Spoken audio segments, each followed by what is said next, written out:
Okay, are you rolling? I'm rolling. You're rolling? Okay. We're rolling. Oh, darling, I can't get enough of your love, baby. I don't know, I don't know, I don't. I can't get enough of your love, baby. Oh, some things I can't get used to, no matter how I try. It's like the more you give, the more I want. And baby, that's no lie. Oh, yeah. Somebody woke up with a cold this morning. Hence the Barry White voice. Yeah, baby. Yeah. I'm on the tail end portion of the cold, so I feel like I'm doing the Phoebe Yeah, baby. from Friends. Yes. Smelly Smelly cat, smelly cat. Anyway, welcome to the musical portion of CC and JT. Oh my gosh, CC and JT Amateur Hour, where production values go to die, baby. If I'm tickling your ear bones this morning, I'm sorry. It's just I'm working on clearing it out, so I'm going to be clearing it out so I apologize in advance. Anyway, over there is Cassidy Carson. And over there is JT Hume. If you're new to our experience, we used to do musical portions all the time, but that went out of vogue, but I couldn't resist this morning, so it was like Barry White. Oh, baby. But what we really are is we're two self-published independent writers of a certain age trying to impart our limited wisdom onto the world, hopefully to make your journeys better. And I'm prefacing it that way because of the subject which you've read about in the social media. So hopefully, I've set that up so we can talk about that. I think we have an interesting format today. I think it's going to be fun. But I should also preface this by also saying that we're contagious. Well, we are probably more contagious than others. I think I'm well past the contagion. Just to set this up, a couple of weeks ago, 2-3 weeks ago now. I still don't think that's true, but go ahead. Well, even so, went on a road trip, and we were home for a week, and I started to feel tired, which not unusual. We've had a great bloom of all kinds of things in our yard, so I assumed the slight coughing I had was allergies. And it turned out after we did our podcast last Sunday, I was feeling a little run down, but by Monday I was out. Good. And I was down for probably about 3 days, really down, just hacking and a lot of congestion. You were still hacking yesterday too. Still hacking, but a lot, I was noticing it wasn't quite as deep and a lot less frequently because sleeping through the night has not been a good thing. Not that I do it normally, but it's been a lot of liquids, which has meant a lot of waking up and a lot of coughing, and it just... So basically, I am on the tail end of that now, a week later, and JT woke up this morning feeling crummy. Yeah, but I will manage through because I sound like Barry White. He's stronger than I am. Well, no, it's just different physiologies. Yeah, It's not stronger, weaker.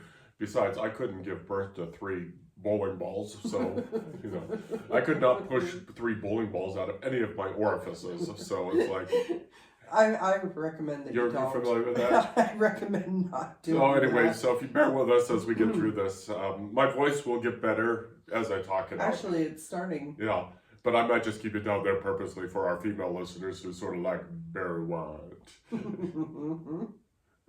Cece loves Barry White. Well, anyway, that's a whole different story. We may bring it up though in the future because we're coming up on a big time of the year for us. Yes. It's coming up in a couple of weeks. In a couple of weeks. We're going to talk we start off with the current projects very quickly. Serving Salvation Book 2 is out. No, that one. Yeah, that one. Serving Salvation Book 2 is out. It's out there. It's the second book of the series, of the Serving Salvation series. You've seen it all over the place. Book 3 is destined to come out July 24th, my birthday. So book 2 was released this past Wednesday. And unfortunately, I was feeling so crummy. I haven't done social media for a week. So anybody who might listen to this that follows me on social media, that's why I've gone MIA. I'll probably get back to it, but that meant that I wasn't out there promoting JT's book. Yeah, But even without doing that, you did manage to have some sales. I did manage to have some sales, so that's pretty awesome. Yeah. Book 3 is still in my lap. I'm going to finish it up today. We're just waiting for a certain day before I can send it to the editors, but it's still on schedule for July 24th. Yep. The book we have coded as VCR, Virginia City Romance, I love that. is at Red Adept for Yes. the line edit. Yes. It should be back any minute now. Yes, it should be back sometime in the coming week. I'm assuming it will be by Friday. Right. We do have the holiday weekend coming up next weekend Yeah, for people who work a regular schedule. But that is, we also started a cover design contest for that yesterday on 99 Designs. So be interesting to see how that goes. If you are an artist, especially who's book at that interested, book or yes, a cover artist, and you want to check that out, and you haven't tried out 99 Designs, you might want to see what that's all about. JT has used that for his book covers. Sheriff, and I think we did that for Tundra also. Yeah, but we This was a company called 100 covers. 100 Covers. Yeah. But for the most part, for the book covers, we've been using 99 Designs, and it works out pretty well. So it's it kind of, I guess, gives up and coming artists an opportunity to show their work, and it's a bit of a contest where you determine which covers you like the best. So please check that out. The first round is open for 3 days and 2 or 3 hours more. Yeah, but it's so I hope you'll go check that out. I am author Cassidy Carson on 99 Designs as well. I'm sure we could put a link to my profile so you can see that contest. Yep. And then finally, the third book of the Sheriff in Nevada series is with my awesome editor, TerryCase.com. Boy, I'd love to see the .com, how that looks on, like a soundboard. Books are not the only exciting things that we're doing. We believe in our community. We believe in uplifting our colleagues. Independent writers are not competitors. We are colleagues, and we believe if we lift one up, we lift us all up. Ooh. So, ouch. And so what we've started is the Nevada Authors Network over on our other site of twomorebooks.com, which is a partnership with the Sierra Arts Foundation at sierraarts.org. And what it is we're working with the writers through the Sierra Arts literary community. Correct. Those who have books over in the Depot Gallery and Bookstore over And in Sparks. we should say now they've expanded the bookstore to the Riverside Gallery as well, which is on South Virginia Street. Right. So I'm not sure if everybody at the Depot is currently at the Riverside, but there is it's a beautiful gallery space right near the Truckee River. You can go in there and look around, but back in one of the corners there is a bookshelf with books available for sale there as well. So what we did is we started off with Tia Flores, who is the program director for the Sierra Arts Foundation. This week we featured Mariposa Cruz, who is the author of Man of the House.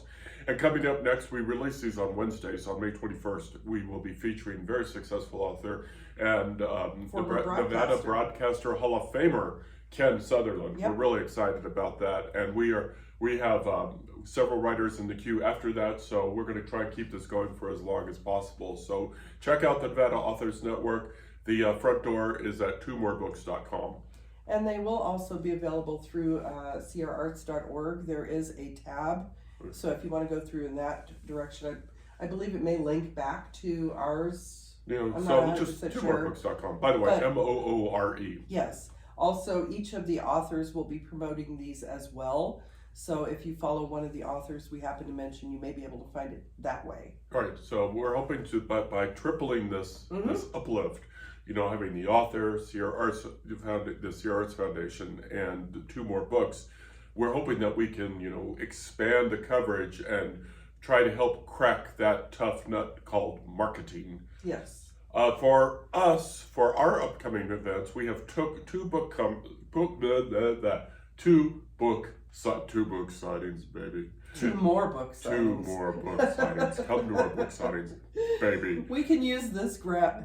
Oh, okay. Brief side note, funny story.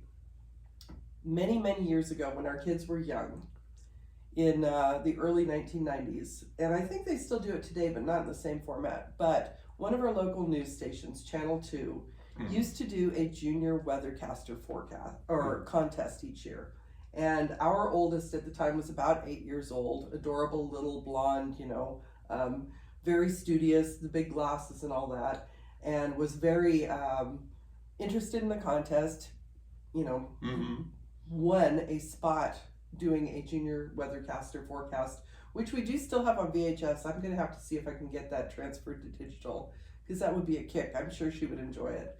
Anyway, going back to the more pun is at that time, the weathercaster was Mike Alger, who has retired. Yes. He's also a Nevada author as well. He wrote a book, I think it was called Snowstorm. But he was very kind, very gracious and everything. And what they did was, part of the broadcast for the weather report was they would have what they called the weather in 2 words. And our adorable eldest, who was, trying very hard to be very, professional. And so the weather in 2 words that they gave her to work with was more clouds, Moore. And that was the graphic they put on screen during the broadcast. And we were all kind of groaning inside. It's like, oh yeah, that's not obvious at all. And here many years later, we've named our company 2 More Books. So that cracks me up that our name is, how much mileage can you get out of the pun? We'll be getting really, mileage. Well, and we made this comment as well, but one of the fellow members of our Sierra Arts literary community, when we recently did a book signing, we were at 1 more chapter, and somebody said, oh, 2 more books at 1 more chapter, that's too funny. So we all get a lot of mileage out of this. We apologize in advance because you're going to keep hearing it. But that was just a little side anecdote that this has been happening for a very long time, because that was more than 30 years ago. Sorry. Well, I thought that was a nice That was little... a cute little thing. Back to book signings. We will be out in the wild in public at Barnes & Noble on June 28th at 1 o'clock. Please go there. And we are also joining the estimable Bill Brown. Speaking of Mike Alger, his former colleague, Bill Brown, who is a local legend himself, at Art Town on July 5th, also at 1 o'clock. We're going to be signing books at both places. Come by, say hi. And if you accidentally buy books, awesome for you. We should say that the June 28th signing is at the Barnes & Noble on South Virginia and Reno, and the July 5th signing is at what's now called the Reno Public Market. It used to be called Shopper Square. Shopper Square, which used to be across from Park Lane. Plum Lane? Plum Lane. It's on Plum Lane. Corner of Plum Lane in Virginia. Yes, Plum in Virginia. So they have completely renovated and redone that shopping area. If you are local to Northern Nevada and you've been in the area for a long time, you will probably remember Shopper Square, and the fact that Park Lane, as it was, no longer exists, which is a shame. I don't know. The clock ended up somewhere. The clock ended up downtown in Reno. That's the question of social media. It's in the neighborhood of what the whale, if the whale is still there. Right, the space whale. Yeah, which we could see from 1 more chapter. Yeah. So it's down along the river there. So yes, we found out that working with our local community is really, since we are so happy in our area, we're so comfortable here, finding like-minded people who are fellow authors and fellow historians in some cases, we're finding that this is a wonderful community. So we are looking forward to doing more of these book signings. We know that our fellow authors have been doing book signings as well. Sue Dugan, I believe, did one at Barnes & Noble yesterday. Jackie Turner did one at in Carson City. There's a place called Browser's Corner, which is a bookstore. It's the Friends of the Carson City Library. So our local authors are going out and trying to do what we're doing in many ways, and we're all trying to build local together. So this is, if you are a fellow indie author and you have been struggling with things like social media and trying to get press out there, and you can find a local group of authors, of like-minded authors, and people like we mentioned, Bill Brown and Mike Alger, who are well-known and well-respected members of our community, Ken Sutherland as well. They have connections, and you bring all these people together, and it opens up opportunities for you that you did not expect to have, because we were looking into doing signings this year, but many of the ones that we were looking at had some pretty high fees involved in, renting space, which is understandable because it costs money to put on an event. But so far, we've been lucky by working with our local author community to find events that don't cost anything to us in particular. We're helping promote local businesses. We're working with CR Arts, for example, to promote local events. And we think this is really a good way to go if you're trying to promote yourself, because it's you're making those connections, and the connections are what's important. And the connection between an author and a fellow author is great, but it can also lead to connections between authors and local readers. Build local and go global. Yes. Build local and go global, because we tried the go global thing and it didn't work out very well. Okay, we're going to try and be a little succinct in this upcoming debate here. It's going to be difficult for us because someone is feeling better. I can tell you, this is the best and also coffee. Hello, Jack. She's obviously feeling so much better than she has the entire week. It was a rough week. And I'm going kind of the other direction. I apologize, but my nose is just not happy today. Well, we saw something, actually CC saw something on social media this week that triggered us. Yeah. So what we're going to do is we're going to give the format, and you saw what the subject is on social media, so it's not going to be a surprise. But what's going to happen is CC is going to take, which one? You're taking the... I'm taking the why they're wrong. The why they're wrong. I'm taking why they're right. And it's going to be difficult for us not to go length. So you may see me do something like this to CC. No, I will try to keep it to what's on the screen. Okay. But it's difficult when a particular sentence triggers a passion. And so we were both debating this, and we were both going back and forth. And it's an interesting sentence, and the sentence says, most indie authors don't deserve more than a 3-star review. And I'm just going to be candid. I'm going to do a small self-boast here, as I have very rarely gotten anything below 4 stars in my books. And I think in our discussion we will mention some of the reasons why that has happened. Yeah. So I'm going to take why they are right. You're going to say why they are wrong. Why don't you go ahead and... wait a minute. I was just going to ask one question about our format. Are we going back and forth, or are we just going through? Let's just go through. Okay. Let's just go through. So you want me to start? Yeah, just go ahead and start. So, okay. Most indie authors don't deserve more than a 3-star review. Why are they wrong? So the main reason I think they're wrong is that the assumption is that most, if not all, indie authors just throw things up there and don't spend the time honing them to be the best work possible. Many writers spend good money, a lot of good money, and we know this personally from relatively speaking. Relatively speaking, but it can cost upwards of at least $1,000 a piece, even if you're getting discount services, to release a book. And this covers and editing services. So I think they're wrong in saying, or in assuming, that an independent author's book is going to be less cheap. It's just going to be cheap. It's going to be cheap all around, but it's going to be less polished than a traditionally published author's book. And I think we have proven in the past, we have talked about JT's awesome aunt, who worked for a big publisher, who took us to a bookstore and said, hey, look at this. We missed things. So no matter how much you edit, the books are going to be good.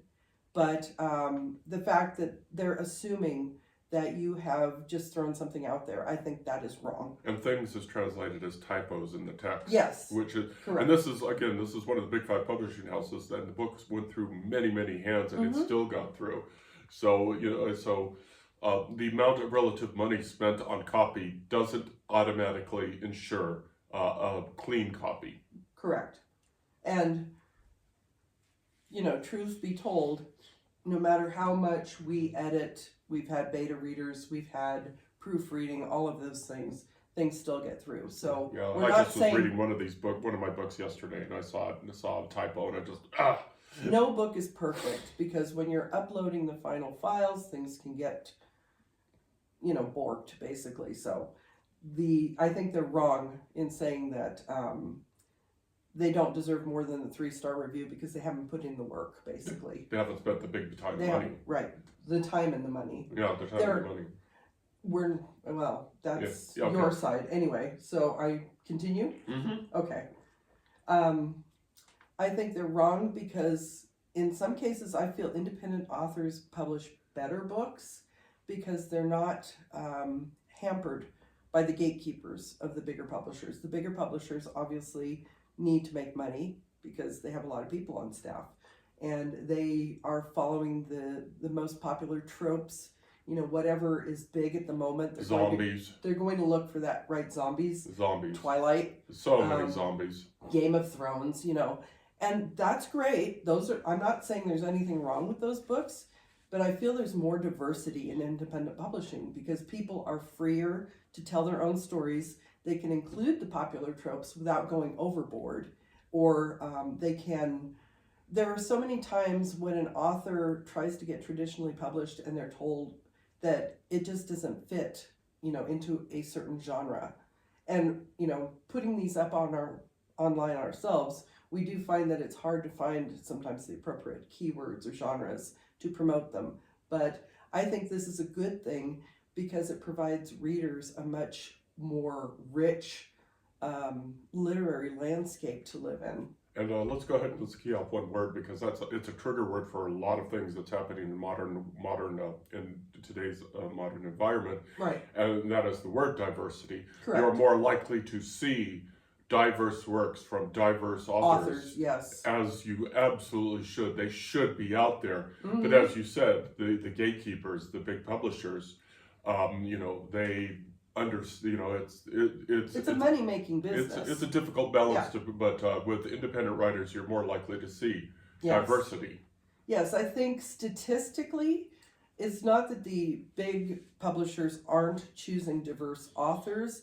They choose less of them because they know that the big names are the ones that are going to sell, and when they take a chance on someone who might not have as big a name, they may lose money. But independent authors can put their own work out there, or small presses can put their own work out there. And I think this is one of the reasons why the 3-star is wrong, because these books are, you know, they can be richer experiences for readers in general. And just because it's not something that the gatekeepers have looked at, I think that that doesn't mean it's a lesser quality book. In some cases, I think it might actually be a better quality book because it's less rigid in the genre and the tropes and everything that's involved with the book. And it's not to say that the big publishers aren't taking their chances. Right. And, you know, we respect them when they do.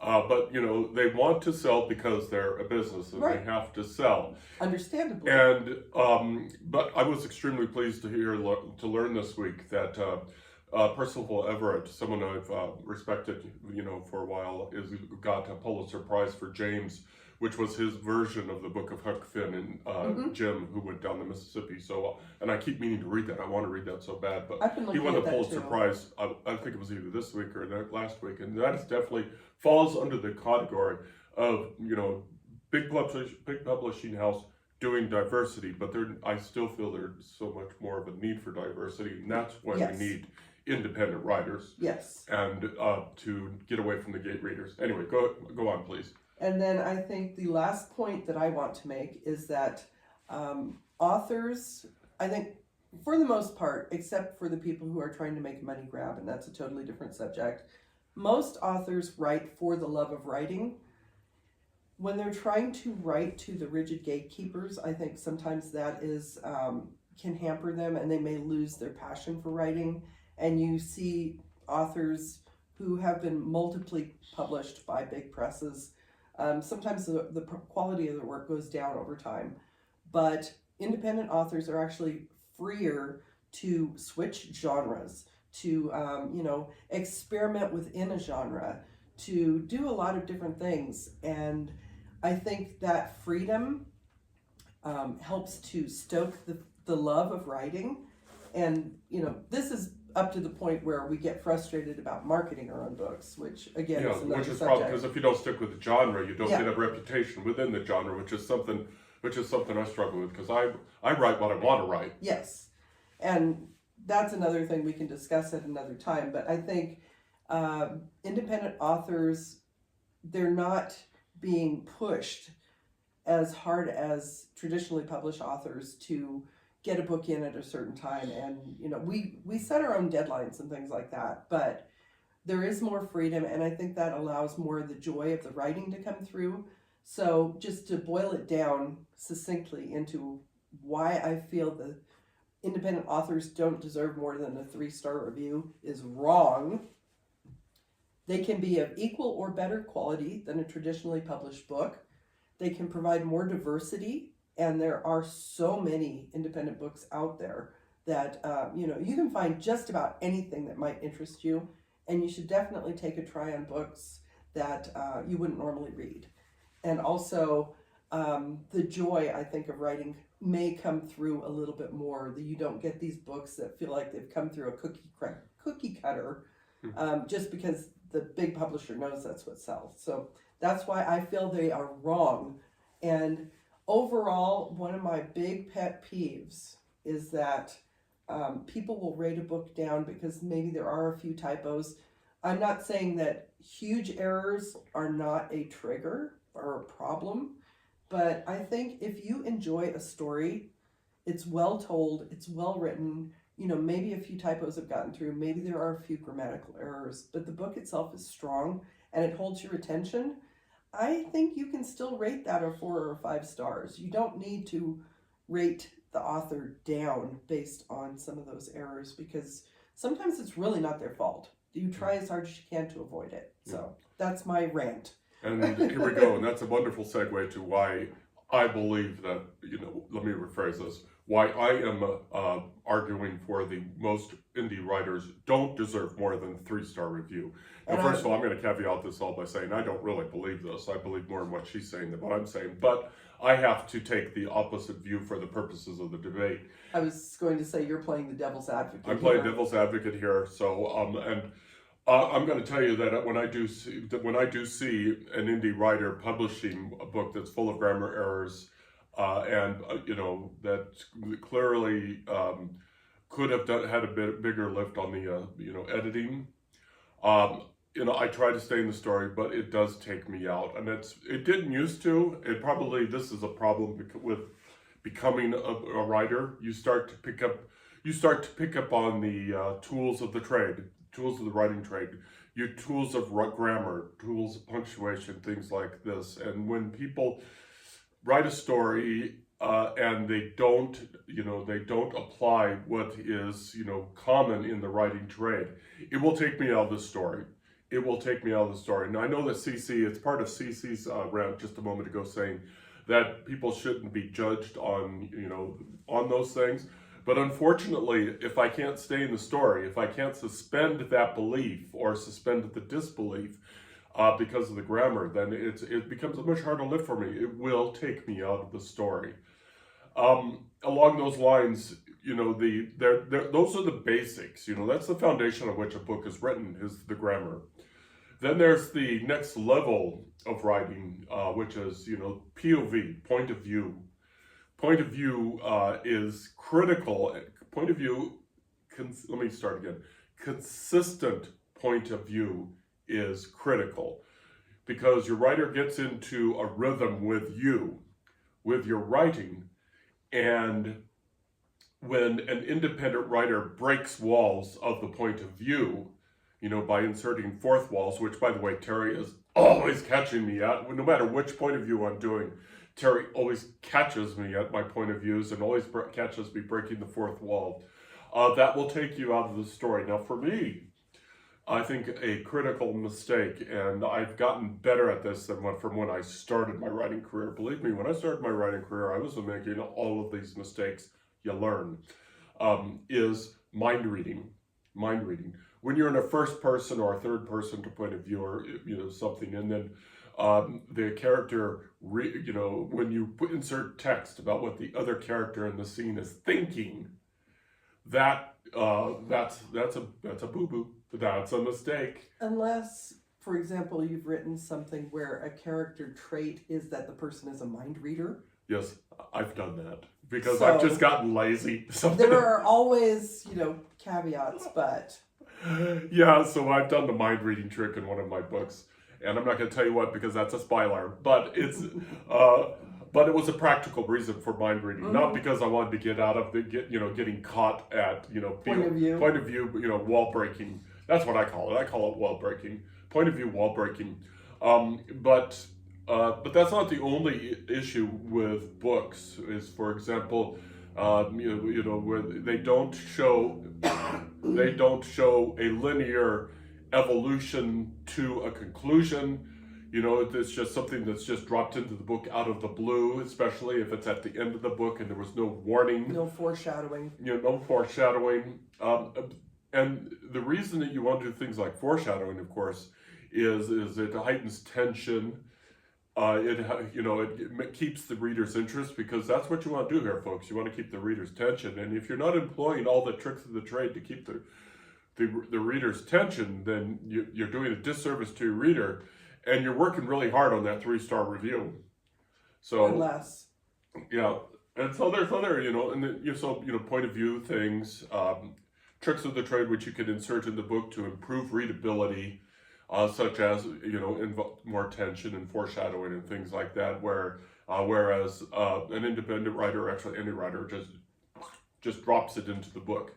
Ick. And we can see this happen in traditional publishing yeah. too, because as we mentioned before, these kinds of things not only get through, but if the writer has a name and they know that the publisher knows that the book will sell based on the name, then sometimes they get away with it. And that is a segue to my last point. My last point is that, and in this era, I've seen it happen by, if you just scan independent books on Amazon or anywhere, and you can see people's personal agenda, especially political agendas, are going up there. I'm just going to run the other direction.